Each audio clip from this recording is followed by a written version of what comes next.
كاين التبرع بالدم ومشتقات الدم، وراه الناس بطبيعه الحال كتموت في السبيطارات، تتموت في لي كلينيك كاع الناس اللي كتخلص فلوس صحيحه وتقول لان ما كاينش الدم، ما كاينش مشتقات الدم. كنتمنوا الناس يتحركوا في هذا الباب. Penser au stock de 48 heures ou 3 jours, c'est de l'impossible. Pour nous, la satisfaction de toutes les demandes qui pratiquement on a 400 demandes par jour, si on arrive à satisfaire les 400 demandes par jour, pour nous c'est déjà une réussite. صراحة للحقيقة وللأمانة فقط راه كاين خصاص رهيب. أتوسل لهذا الشعب العظيم، لهذا الشعب الكريم صراحة أنهم يحاولوا ياخذوا قرارات وياخذوا مبادرات أنهم يجيو يتبرعوا، لأن راه فيها مصلحة حتى ليهم هما. Il y a des enfants qui ont besoin de votre goutte de sang. Il y a des mamans qui ont besoin de vous. Il y a des gens qui font de l'hémodialyse et qui ont besoin de vous, et de façon chronique. Il y a des accidents de voie publique qui ne cessent d'augmenter et qui ont besoin de vous. إذا ما نبقاوش نقولوا في راسنا أن حتى يحتاج واحد الإنسان عاد باش نجي نتبرع له بالدم، راه ما عندناش أي نص ساعة وغادي نخرجوا الدم، حنا خصنا ساعة إلا ربع غير باش نعرفوا هذاك الفصيلة ديال الدم ديالك. Docteur Amal Darid, bonjour. Merci d'avoir accepté de nous recevoir aujourd'hui. Alors, docteur Darid, comment vous évaluez la situation de don de sang, notamment après les multiples initiatives que vous avez lancées en Europe? Alors bonjour et merci pour votre présence. Comme vous savez, le rôle des médias, il est très très important dans la communication. Et vous êtes l'intermédiaire entre les établissements et le citoyen. Donc, comme chaque année, la période estivale, c'est une période très très difficile en termes de stock de sang. Si on peut dire à l'échelle internationale, mais aussi à l'échelle nationale, tous les centres de transfusion souffrent de la pénurie de dons de sang, vu que les citoyens sont en voyage, ils sont en congé. Donc le dernier, c'est-à-dire la dernière idée pour eux, c'est de venir donner le sang avant de voyager. Et par conséquent, chaque année, c'est la même souffrance par rapport au stock de dons de sang. D'accoutumance, mis à part la crise Covid, le mois de juillet et le mois d'août, c'est toujours le même calvaire, si on peut dire. Quand on reçoit, nous, au quotidien, tout le monde le sait, on doit faire sortir entre 600 et 500 poches par jour. Et de l'autre côté, on recevait d'habitude 200 à 250 donneurs. La période estivale, on ne reçoit pas plus de 100 à 120 donneurs. C'est-à-dire que la situation devient très critique et par conséquent, le stock, c'est-à-dire ne dépasse jamais 24 heures dans cette période.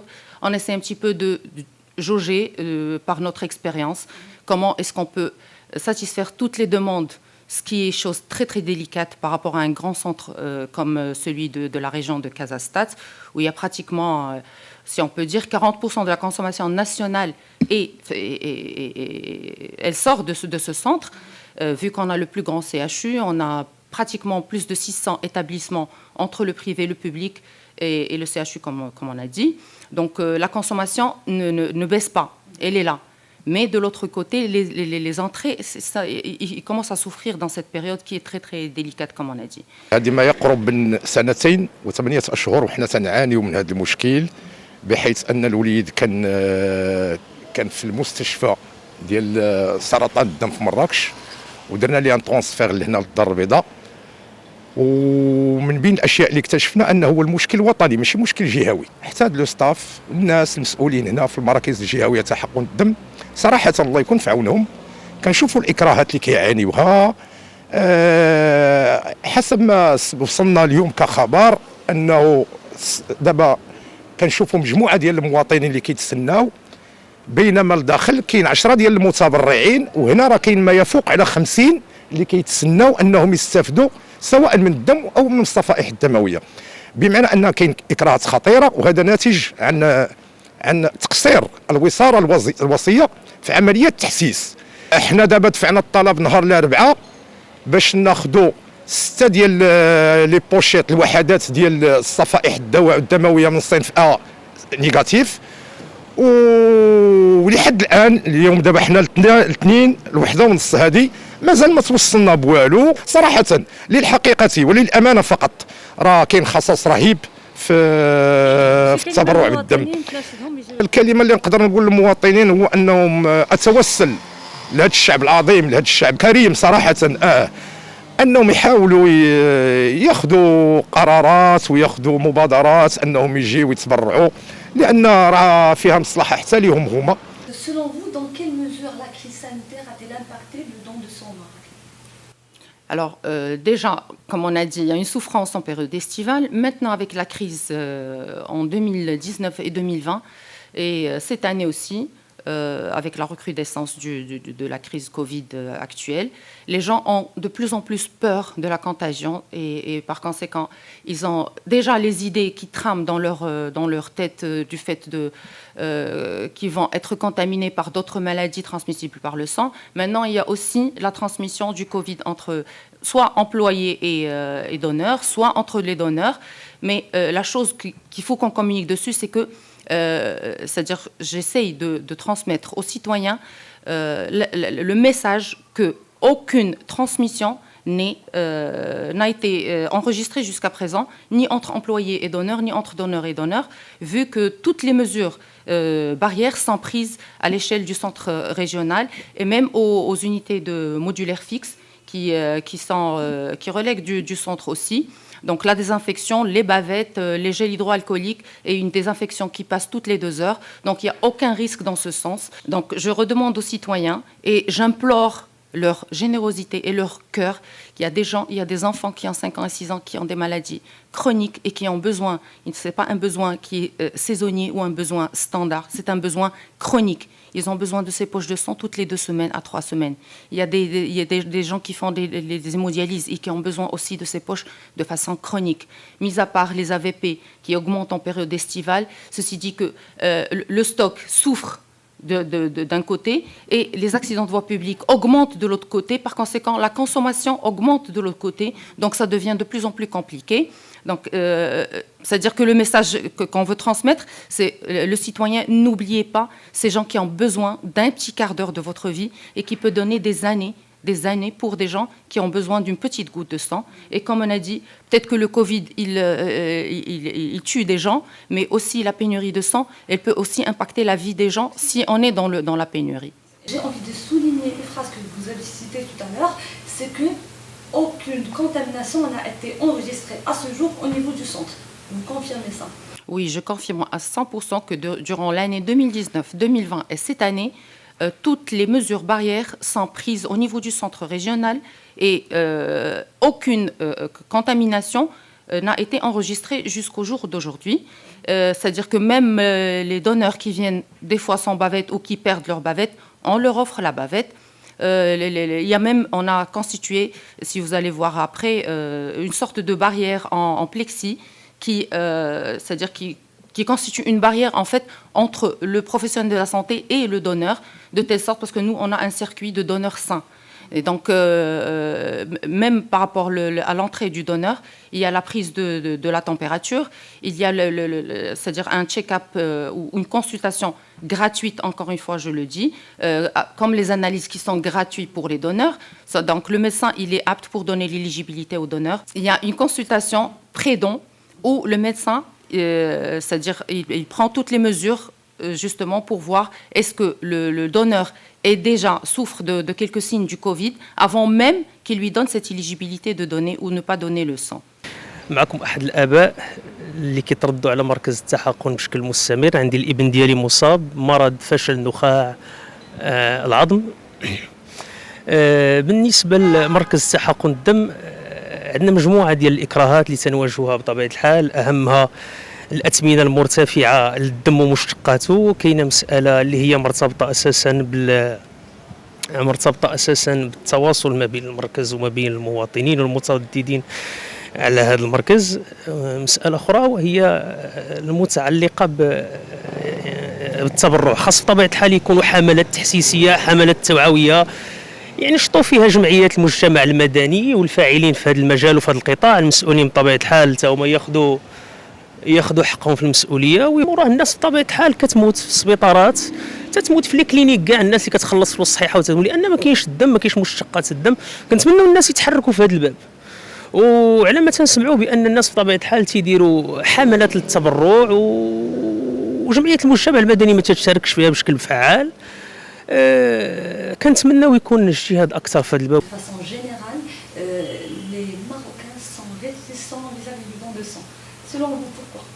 Bah, écoutez, ça, on peut dire que c'est une culture. La culture, comme je le relate et je le galvaude et j'arrête pas de le dire, comme l'OMS insiste sur 3% et un plancher de 1%, et qu'au Maroc, on n'a même pas encore atteint 1%, ça fait mal au cœur.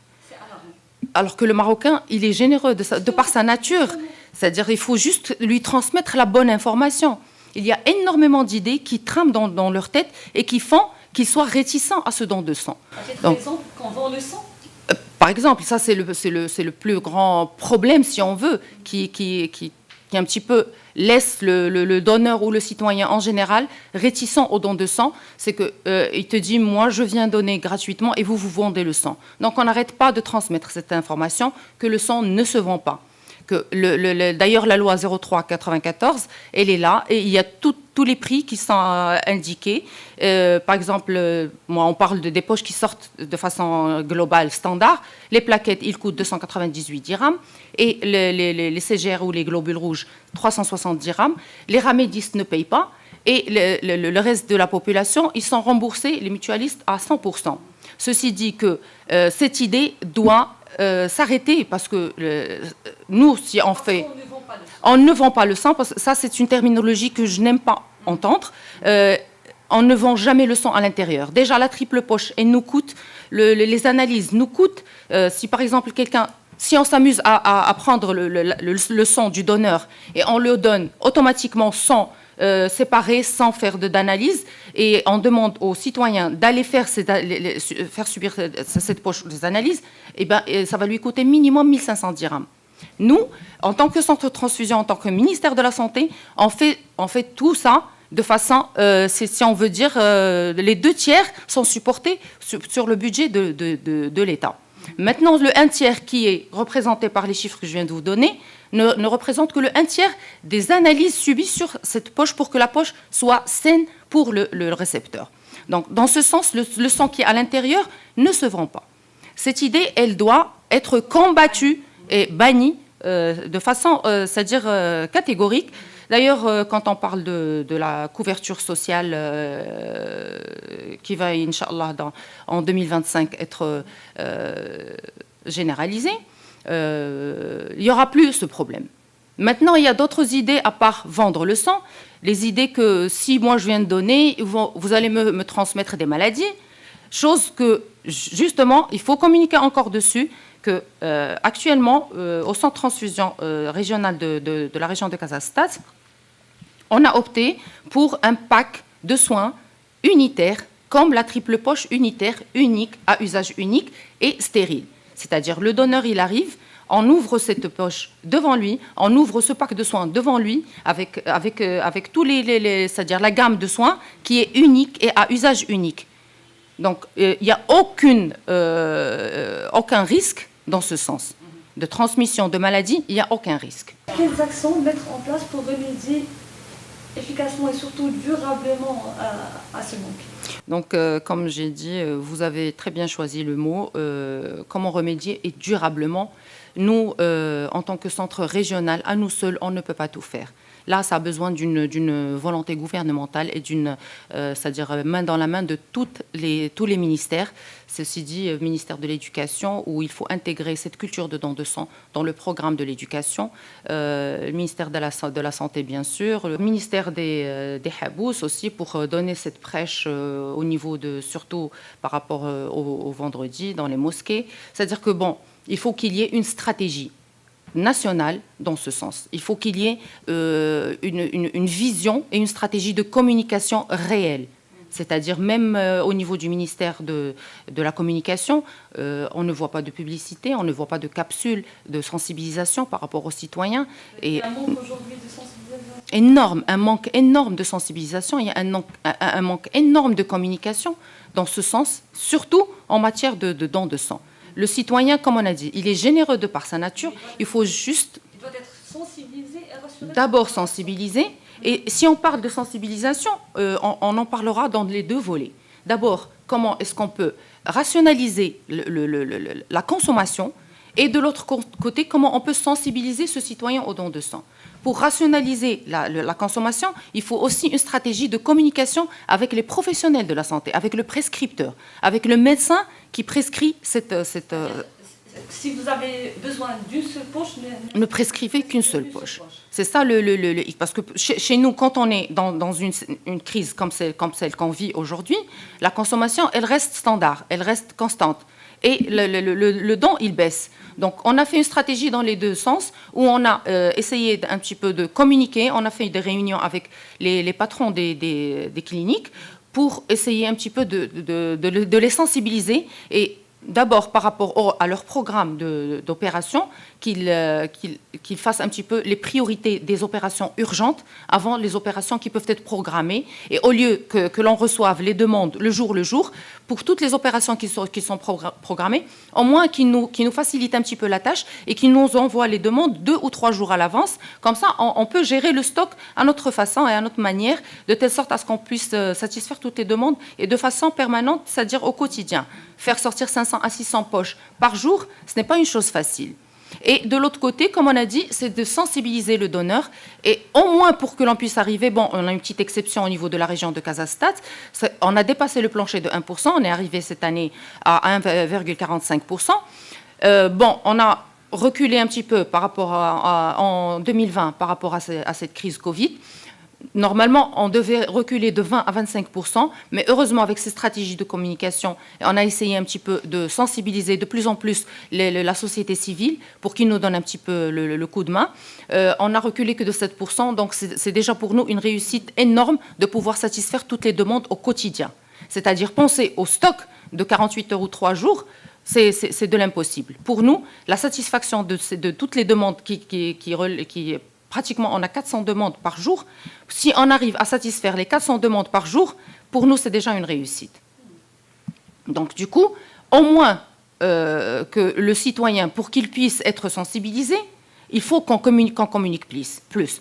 Il faut qu'on combatte ces idées qui trament dans sa tête et qui font qu'il soit encore plus récalcitrant ou réticent par rapport à ce don de sang. Parlez-nous un petit peu de votre stratégie pour inciter les citoyens à faire don de sang à long terme. Donc, bon, on a essayé, en attendant de trouver une grande stratégie à l'échelle nationale, une bonne stratégie, une bonne vision de communication à l'échelle nationale, comme on l'a dit. On a essayé, nous, à notre, c'est-à-dire régionalement, si on peut dire, de communiquer avec toutes les sociétés civiles pour que l'on puisse un petit peu faire un programme, au moins, c'est-à-dire hebdomadaire, parce que c'est eux qui sont l'intermédiaire entre nous et les citoyens. Donc, on a essayé aussi de faire des pactes avec les polycliniques aussi, où on intègre le professionnel de la santé qui est le mieux placé pour comprendre l'importance de ce don de sang et l'importance de cette poche de sang. Donc, ce partenariat avec les polycliniques, il a donné un très bon résultat, alhamdoulilah, ces derniers mois, de telle sorte à ce que tous les professionnels de la santé ont participé à ces collectes de dons de sang. On a essayé aussi de toucher les facultés, donc toutes les premières et deuxièmes années, en même temps du volet de la sensibilisation et en matière de collecte de sang aussi, où tous les étudiants ont participé, y compris les étudiants en médecine, où on a fait un pacte avec le CHU et avec la faculté de médecine. Maintenant, il y a des étudiants qui viennent maintenant par salve donner quotidiennement. Donc, c'est une très bonne chose. De l'autre côté, on a essayé à notre c'est-à-dire niveau de motiver un petit peu le donneur, de telle sorte à ce que, si vous vous rappelez, on avait le groupage qui était obligatoire dans les permis de conduire. Maintenant, comme la loi, elle parle de volontariat de don de sang, donc on a essayé de créer une carte donneur où il y a tous les éléments du donneur, y compris son groupage. C'est une sorte de carte, comme une carte guichet, que le donneur reçoit au premier don même, et qu'il peut porter avec lui de façon permanente, parce qu'en 2021, on passe chez un citoyen, on lui demande son groupage, pratiquement, si on peut dire, je n'ai pas les chiffres en tête, mais plus de 40% ne connaissent pas leur groupage, chose qui est un petit peu, dans les temps qui courent, très, très délicieuse. Personne n'est à l'abri. Donc, au moins qu'ils connaissent un petit peu le groupage. Dans cette carte, on a essayé de motiver un petit peu le donneur dans ce sens. Comme on a dit tout à l'heure par rapport au pack de soins qui est unitaire à usage unique, donc pour remédier à cette idée de transmission de maladies transmissibles par le sang, on essaie un petit peu de communiquer, comme on a dit, bon gré malgré tout, et malgré tout, c'est-à-dire la crise sanitaire, dans les médias, dans les réseaux sociaux. On a essayé d'inviter les influenceurs. Ça, c'est une stratégie qu'on a faite durant l'année 2020. Et on essaie cette année encore. Et poursuivre cette action cette année? Oui, certainement, très certainement. C'est-à-dire qu'on a eu 5 influenceurs l'année dernière qui ont donné, je peux dire, en 3 mois, ils ont sauvé 49 000 vies. Pour voir l'impact des réseaux sociaux aussi dans les temps actuels. Donc cette année aussi, comme c'est une stratégie qui a réussi l'année dernière, on va essayer de refaire la même chose cette année aussi. On a déjà démarré avec d'autres influenceurs qui essayent de venir chaque semaine. Il y a un influenceur qui vient et qui donne le message en montrant et en filmant tout le circuit, et que le don de sang, ça prend un quart d'heure, pas plus, et qui peut sauver 3 vies, comme on a dit, et que l'opération, elle est anodine et qu'il n'y a aucun risque à donner le sang, tout en montrant toutes les mesures barrières qui existent dans le centre. Et puis, le plus important, c'est que cette année, on a essayé de faire en sorte que ces influenceurs ne viennent pas qu'au centre régional, mais à toutes les unités fixes, qui sont au nombre de 6 actuellement, pour dire aux citoyens qu'on se rapproche de vous. Maintenant, cette année, on va lancer encore 3 autres unités modulaires pour essayer un petit peu de faire une couverture au niveau de toute la région pour la proximité, parce que parmi les idées, justement, c'est ce problème de proximité, ce problème de circulation, problème de transport. Donc, on essaie un petit peu d'être, nous, proches des citoyens, soit en termes d'unités mobiles, on a 2 unités mobiles qui sortent chaque jour, et en termes d'unités fixes ou modulaires fixes de proximité. جيت باش نتبرع الدم. واحد السيد عندنا من العائله يلاه تزاد قدري صغير وجينا نتبرعوا في سبيل الله. انت ما كنتيش كتجي شحال هذه؟ لا، ما اول مره غادي نتبرع بالدم، علاش غادي انت؟ غير ما تاحت لي الفرصه وصافي. ودابا حسيت بالاهميه؟ صراحه. المهم اي واحد خاصو يدير هذه العمليه. التبرع بالدم شي حاجه مزيانه تعاون بها الناس، تقدر تعتق شي وحدين اخرين، واي واحد يقدر يوقف على هذه الحاله. انت كتشجع الناس باش يجيو يتبرعوا؟ شجع الناس يجيو يتبرعوا بالدم، حيت راه يقدروا يعتقوا واحد اخر، شي واحد مريض ولا شي حاجه، تقدر نتايا يجيو الناس يوقفوا معاك يتبرعوا معاك. وكنصح الشباب يجيو يتبرعوا بالدم. J'implore la générosité et le bon cœur de tous les citoyens. Il y a des enfants qui ont besoin de votre goutte de sang. Il y a des mamans qui ont besoin de vous. Il y a des gens qui font de l'hémodialyse et qui ont besoin de vous, et de façon chronique. Il y a des accidents de voie publique qui ne cessent d'augmenter et qui ont besoin de vous. Vous avez des voyages, vous avez des congés, mais n'oubliez pas qu'un quart d'heure de votre vie, il peut donner des années à des gens qui ont besoin d'un petit quart d'heure de votre vie et une petite goutte de votre sang.